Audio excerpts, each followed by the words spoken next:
Olá, pessoal! No vídeo de hoje a gente vai falar sobre o conteúdo mínimo do Plano de Gerenciamento de Resíduos Sólidos e também sobre pontos importantes e a diferenciação que um profissional da área ambiental pode oferecer para os seus clientes quando da elaboração ou até mesmo da implementação e operacionalização do Plano de Gerenciamento de Resíduos. Fica até o final desse vídeo que eu tenho certeza que a gente vai discutir muito conteúdo útil para a tua atuação profissional dentro da área de meio ambiente. O Plano de Gerenciamento de Resíduos Sólidos, o PGRS, como tradicionalmente é conhecido, ele é baseado numa lei, na Lei 12.305 de 2010, que é a Política Nacional dos Resíduos Sólidos. Ela é uma lei muito importante e existe muito conteúdo tratando sobre ela, inclusive. Inclusive, os primeiros vídeos do Ambiental Informe falaram sobre essa lei. Eu vou deixar aqui na descrição o link dessa playlist e lá você vai conferir todos os vídeos falando sobre todo o conteúdo da lei. Então, se você tem alguma dúvida sobre como um artigo pode ser interpretado, assiste lá que eu tenho certeza que também pode te ajudar. Como eu citei, o plano de gerenciamento ele está baseado na lei, né, na 12.305, e é dentro dela que a gente vai trabalhar hoje. Como eu falei, a lei é de 2010 e dentro desses 14 anos desde a sua publicação, existiram alguns avanços, né, tanto na questão da logística reversa, dos próprios planos estaduais, municipais, enfim, mas também existem alguns pontos que ainda não conseguiram ser totalmente implementados. Mas isso também é conteúdo para outro vídeo e existem muitos outros profissionais da nossa área que se dedicaram a debater sobre isso e eu recomendo que vocês assistam para que vocês tenham também conhecimento crítico sobre a avaliação de uma lei e a sua implementação. Óbvio que vai passar por N fatores, né? Não é só pegar, eu vou lá ter uma lei e eu vou colocá-la em prática e ok, tá tudo certo. Não é bem assim. Mas é bom a gente ter esse conhecimento até por uma questão de capacidade técnica, né, de discussão. E antes da gente começar sobre o conteúdo mínimo, eu gostaria de trazer aqui alguns itens que são sobre a definição. Eles já estão naqueles vídeos mais antigos, né, do Ambiental Informe, lá do nosso começo, mas eu acho que entram muito bem dentro do que a gente vai tratar hoje, que é o seguinte: existe uma diferenciação entre o que é destinação final e o que é disposição final. E eu acho muito importante que um profissional da área ambiental, ele conheça a diferença desses dois itens. Então, quando alguém conversa comigo e fala que disposição se refere à disposição final como, sei lá, alguma etapa da reciclagem, por exemplo, está errado conceitualmente. E isso pode ser um fator que prejudica a sua avaliação, né, o seu posicionamento frente ao cliente. Então, é importante que a gente saiba. Bom, vamos lá, o que interessa. A destinação final, ela vai englobar todas as tecnologias, todas as possibilidades de destinar um resíduo, né? Depois que a gente consome, bom, ele virou um resíduo, o que eu vou fazer com ele? Isso tudo é a destinação, incluindo a disposição. E a disposição final se refere aos rejeitos que são colocados em um aterro. Então, destinação final engloba todas as possibilidades de destinação, né, do que fazer com o resíduo, e a disposição se refere ao aterro para os rejeitos. E aí, seguindo aqui, o que é a diferença de resíduo e rejeito? O resíduo sólido é todo aquele material que pode ser reinserido no processo produtivo, né? Ele hoje é resíduo, ele passa por um processo e ele volta para a cadeia. Já o rejeito não, foram esgotadas todas as possibilidades, né? Ou não existe tecnologia viável, ou até pode existir uma tecnologia, mas ela é muito cara, né? Não é financeiramente viável, aí ele pode ser enquadrado como rejeito. Fora isso, a gente está tratando de resíduo, e resíduo tem que ter, primeiro a gente tem que tentar reutilizar, depois reciclar, enfim, existe uma ordem que está definida, inclusive dentro da política nacional, que ela deve ser seguida, né? Quando a gente faz o plano, inclusive fala sobre isso, mas a gente vai chegar lá. Um outro ponto importante é que o gerador de resíduo é qualquer pessoa física ou jurídica, seja de direito público ou privado, que gera um resíduo sólido por meio das suas atividades, incluindo o consumo. Então, todos nós somos geradores de resíduo, não é só uma empresa geradora de resíduo, não, todos nós somos. E também existe uma diferença entre o que é gestão e o que é gerenciamento de resíduos. De forma assim bem ampla, a gestão é o todo, o planejamento, né? Então, quando vocês estão ali na área de meio ambiente, vocês pensam sobre como é que a gente vai fazer a gestão dos resíduos, quais são as melhores alternativas e tudo mais, vocês estão fazendo gestão.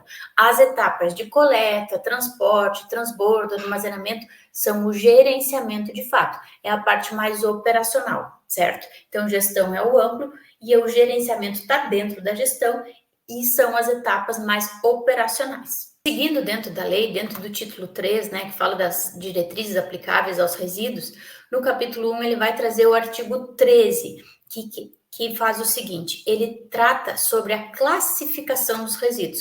Então, a gente tem a classificação mais comum, né, que ele também trata aqui, vamos começar de trás para frente, que é quanto à periculosidade, que é a mesma que está definida na NBR 14.004, que existem os resíduos perigosos e os não perigosos. Dentro dos não perigosos existem os não inertes e os inertes. Inclusive, tem um vídeo aqui também, dentro do Ambiental Informe, falando sobre essa diferenciação do que entra como resíduo perigoso, do que é inerte, do que é não inerte. Enfim, é um vídeo bem bacana, com várias visualizações. Então, eu acredito que vocês vão esclarecer de vez essa dúvida sobre o que entra em cada um, como é que eu vou enquadrar nesse resíduo. E ainda assim, hoje existem muitas dúvidas sobre o enquadramento de resíduos. Bom, mas enfim.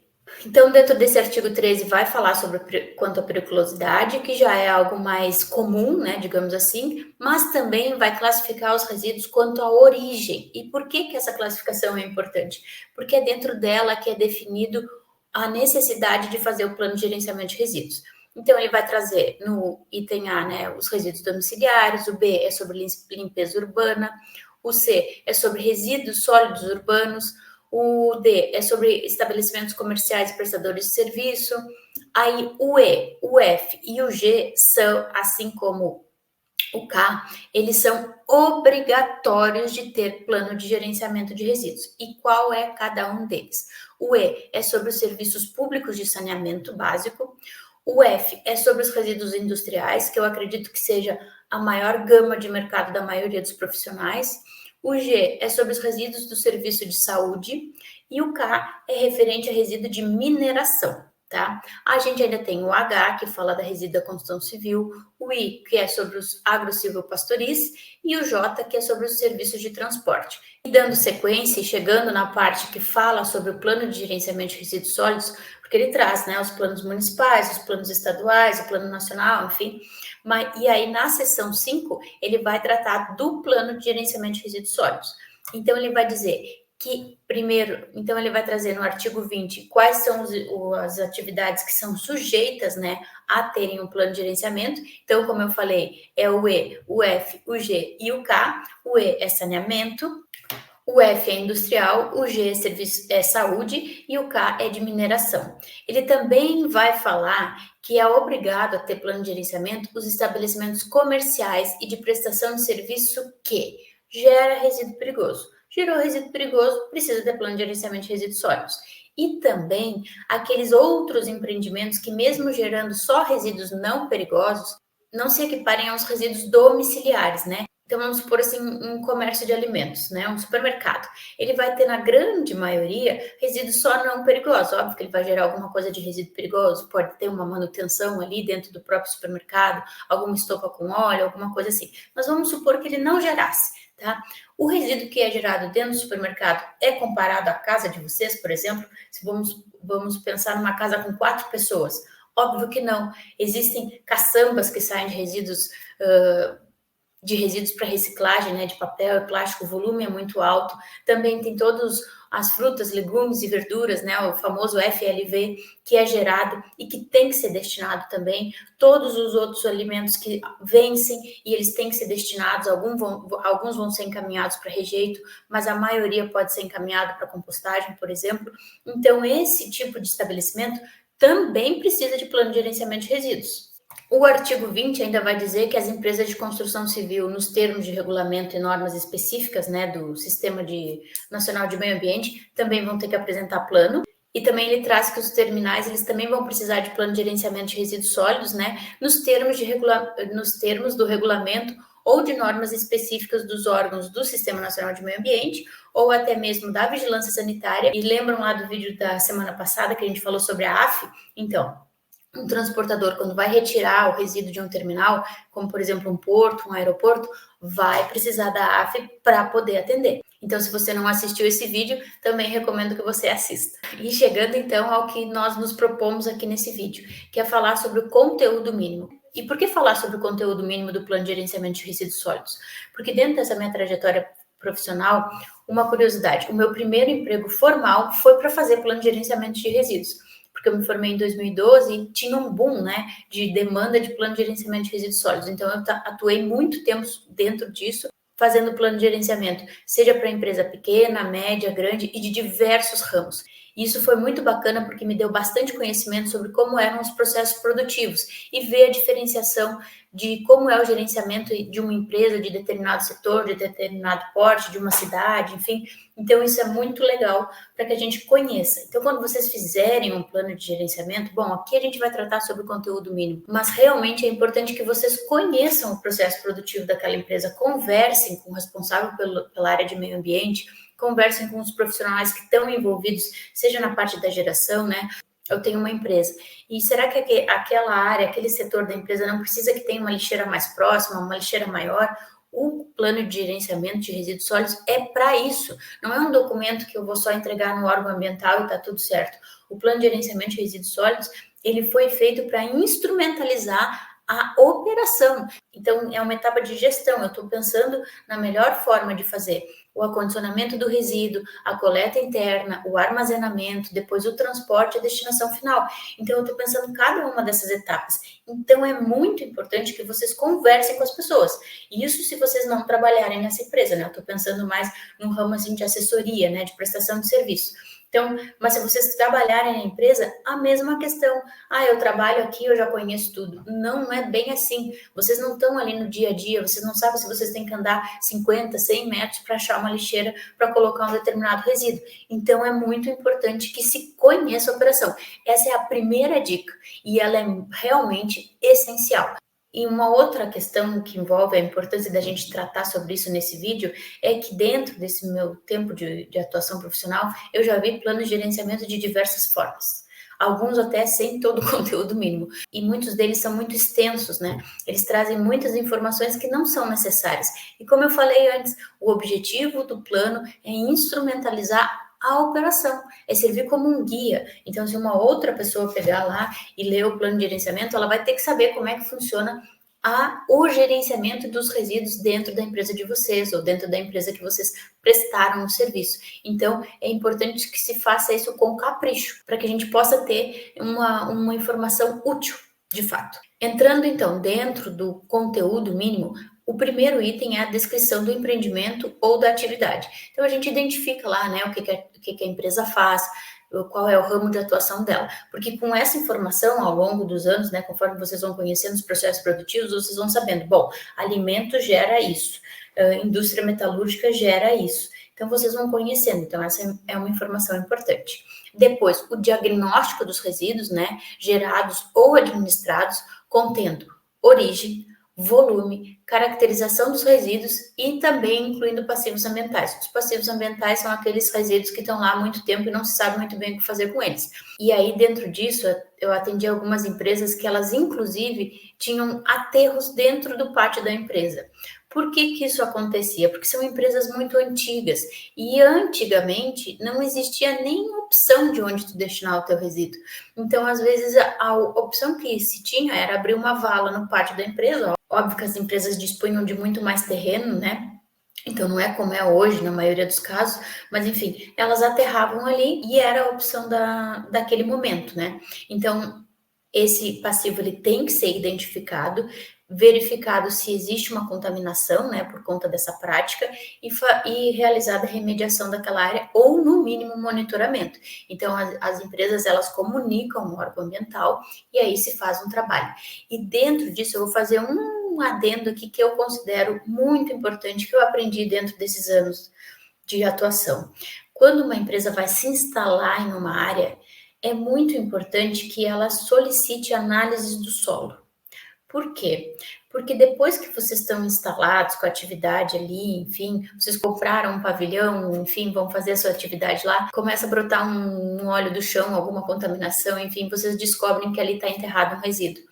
O problema agora é de vocês. Óbvio que existe toda uma questão legal por trás, enfim, vocês vão estar com uma grande dor de cabeça a ser resolvida, né? Então, é muito importante que se faça essa análise preliminar. Bom, mas antes que se feche um negócio relacionado à instalação em determinado local. Mas seguindo aqui dentro do nosso conteúdo mínimo do plano de gerenciamento. Então, observadas as normas estabelecidas pelos órgãos de meio ambiente, né, pela Secretaria Municipal de Meio Ambiente, pela Vigilância Sanitária, pelo Ministério da Agricultura e da Pecuária, se houver também um plano municipal de gestão integrada de resíduos, tem que explicitar os responsáveis por cada etapa do gerenciamento de resíduos, definir os procedimentos operacionais relativos a essas etapas do gerenciamento, também a identificação das soluções consorciadas ou compartilhadas com outros geradores, né? Essa questão do consórcio é muito relacionada também aos planos municipais ou estaduais ou de uma microrregião que alguns municípios conseguiram, inclusive, implementar, que é juntar os municípios para que eles façam um consórcio de destinação ou até mesmo criem um aterro sanitário para poder fazer a destinação. E a compartilhada, ela pode ser, inclusive, com outros geradores, né? Que se aplica essa questão industrial, por exemplo, assim, a minha empresa gera pouco resíduo de determinada característica. Aí eu converso com as empresas que estão próximas de mim e tento verificar se consegue se chegar a um consenso de definir um determinado transportador e um determinado destino. E assim cada um paga proporcionalmente pela sua carga, né, e pela sua destinação. Então isso também é uma solução que pode acontecer. E aí, caso ela exista, ela tem que estar explicada dentro do plano de gerenciamento. As ações também tem que estar identificado dentro do plano de gerenciamento as ações preventivas e as corretivas. Preventivas, as mais usuais são o próprio treinamento, a identificação correta das lixeiras, uma identificação que fale também sobre quais resíduos vão entrar em cada uma dessas lixeiras. E nas corretivas tem uma lixeira com resíduos que tem óleo, e aí vazou um pouco daquele óleo, o que se faz em algum caso desses? Porque, volto a dizer, o plano de gerenciamento ele é uma instrumentalização da operação. Então, se isso acontece, se na tua empresa tem esse tipo de resíduo e vai acontecer isso, o que eu vou fazer para poder corrigir, né, aquele problema? Então, eu vou ter que treinar, inclusive, as pessoas que vão lidar, que vão resolver esse problema, que vão colocar a mão na massa, a se prevenir para não se contaminar, né? E a gente está falando aí da questão dos EPIs e quais os materiais que vão ser usados para absorver, por exemplo, aquela contaminação, né, aquele vazamento proveniente daquela lixeira ou, enfim, do acondicionamento. Então, essas ações também precisam estar descritas dentro do plano de gerenciamento. Seguindo, também tem as metas e procedimentos relacionados à minimização da geração. Então, quando a gente está falando do plano, de novo, a gente está falando de gestão, é pensamento sobre a operacionalização do plano. E aí se pensa, inclusive, em como eu posso diminuir a geração de resíduos. Uma prática muito comum é a substituição dos copos plásticos por canecas. Então, tem muitas empresas que acabam adotando isso e fazem, inclusive, uma ação que gera engajamento de toda a unidade industrial em relação aos resíduos da empresa. E existem outras ações, né, que não são assim tão usuais e tão simples, que podem ser mais relacionadas a determinado processo produtivo, e elas só vão ser possíveis se vocês, como profissionais da área de meio ambiente, seja na etapa de consultoria, ou seja quando vocês estão atuando, né, implementando e operacionalizando o plano, conversem com as pessoas que geram os resíduos, porque às vezes elas têm ótimas ideias sobre como minimizar a geração de um determinado resíduo. E aí vocês só vão saber isso conversando com elas e vivenciando, né, aquela prática, aquele dia a dia que elas estão inseridas. E se couber as ações relativas à responsabilidade compartilhada pelo ciclo de vida dos produtos. Então, por exemplo, quando a gente trata inclusive da logística reversa, bom, o que é essa ação compartilhada e encadeada, né, que fala até na Política Nacional de Resíduos Sólidos? Eu tenho, por exemplo, a lâmpada fluorescente, ou uma lâmpada de LED, um eletroeletrônico, uma embalagem pós-consumo, enfim. Eu sou responsável por utilizar aquela embalagem e ela vai perder, né, a sua função quando ela estiver ali na minha mão, né, no meu quadrado, digamos assim. Então, é minha responsabilidade compartilhada e encadeada que eu pegue essa embalagem e faça a destinação correta dela num dos pontos de logística reversa, se for um consumidor final, por exemplo, ou até mesmo quando se tratar de uma empresa, grandes volumes gerados, que eu entre em contato com aquele fornecedor, porque ele também vai estar envolvido nesse encadeamento, né? Então, vocês vocês pensem como se fosse uma corrente, né? Tem vários elos, eles estão ligados, então cada um tem a sua responsabilidade, e se um desses elos não faz o que ele precisa fazer, a corrente rebenta, então o resíduo não vai seguir o caminho que ele precisa seguir, né? Nessa questão do ciclo de vida dele.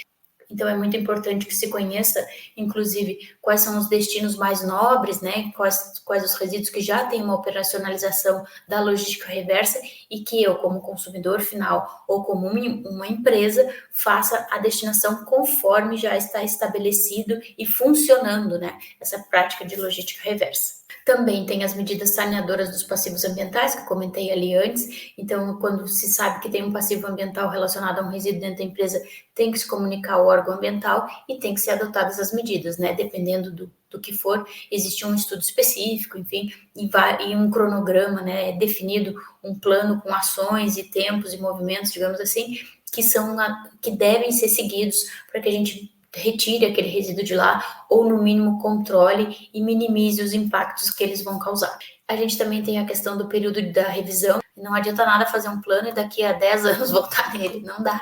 A gente tem que fazer o plano e fazer a revisão dele. Se sugere que seja anual, né? Mas ele pode estar atrelado, inclusive, à vigência da licença de operação, e o plano de gerenciamento é um instrumento do licenciamento ambiental, né? Tem até aqui na lei, e também toda vez que a gente muda algo significativo no gerenciamento dos resíduos dentro da empresa, a gente tem que fazer essa atualização do plano de gerenciamento e enviar ao órgão ambiental, porque em muitos casos o plano de gerenciamento ele está descrito como um item da licença de operação, né? Então, tem que ser protocolado, tem que ter o responsável técnico, tem que ser seguido tal qual está descrito, enfim, e aí o órgão ambiental que forneceu a licença para a empresa descreve ali qual é o profissional, inclusive às vezes cita a RT ou a FT, enfim, o documento técnico, né, da elaboração, da implementação, que está atrelado àquele plano de gerenciamento. E aí um outro ponto, que é o inciso relacionado a esse item, que é o plano de gerenciamento de resíduos atenderá ao disposto no Plano Municipal de Gestão Integrada.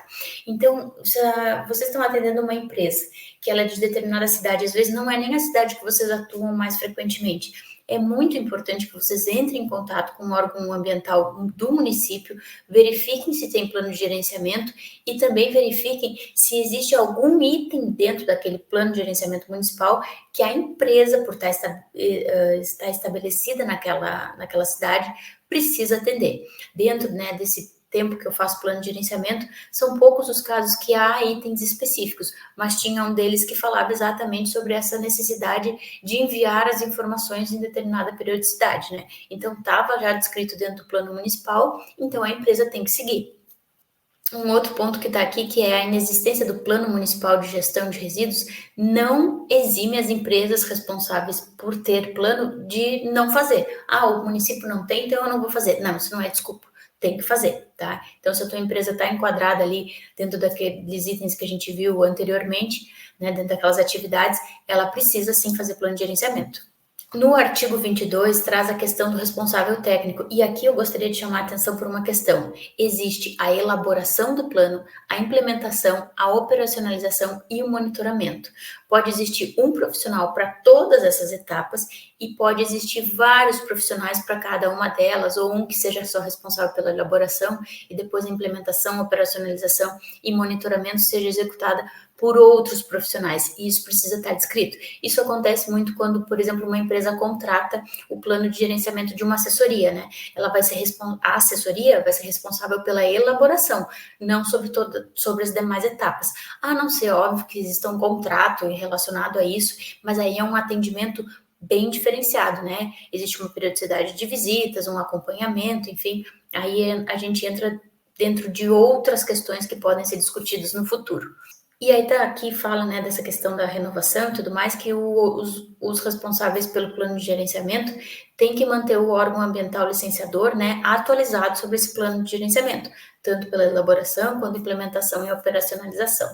E no artigo 24, diz que o plano de gerenciamento de resíduos sólidos é parte integrante do processo de licenciamento. Lembra que eu comentei antes? Então, hoje, para que a sua empresa seja licenciada, ela precisa ter um plano de gerenciamento. É obrigatório, assim como as outras informações, como, por exemplo, uma planta de localização, uma descrição do processo produtivo, o plano de gerenciamento também tem que ser, também é um documento obrigatório que vai constar lá nos memoriais descritivos, enfim, nos documentos técnicos que o órgão ambiental vai disponibilizar para que o empreendedor faça ali o processo de licenciamento. E nos empreendimentos e atividades que não são sujeitos a licenciamento ambiental, e nosso primeiro vídeo tratou sobre isso, a aprovação do plano de gerenciamento de resíduos cabe à autoridade municipal competente, porque existem duas coisas.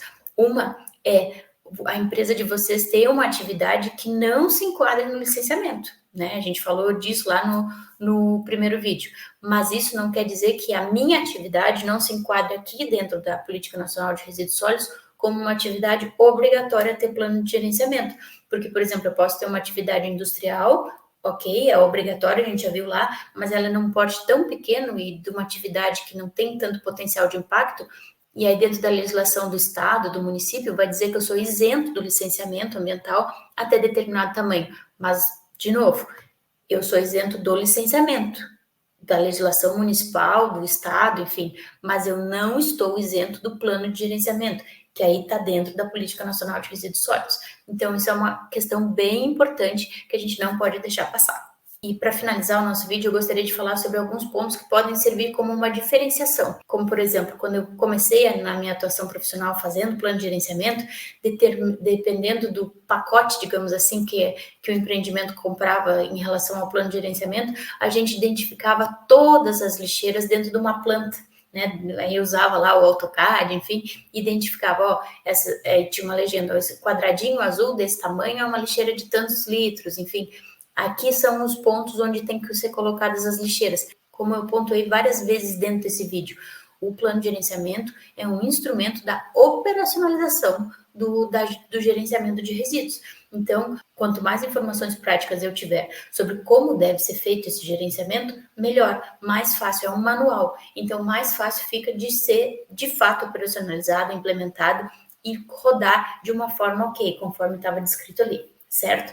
Esse foi o conteúdo que nós abordamos hoje. Eu tenho certeza que ele vai ajudar vocês nessa questão de esclarecer, né, o que eu preciso ou não ter no plano e sermos mais objetivos, fazermos planos de gerenciamento que, de fato, atendam a legislação e sirvam para o objetivo principal, que, mais uma vez, é, de fato, implementar o gerenciamento de resíduos dentro do local, né, do estabelecimento, da indústria ou, enfim, do serviço de saúde que foi colocado ali. E só mais uma informação, que quando a gente trata de resíduo de serviço de saúde e de resíduo da construção civil, nós temos CONAMAs específicos que tratam sobre o gerenciamento desses resíduos. Então, eles têm que ser citados dentro do plano.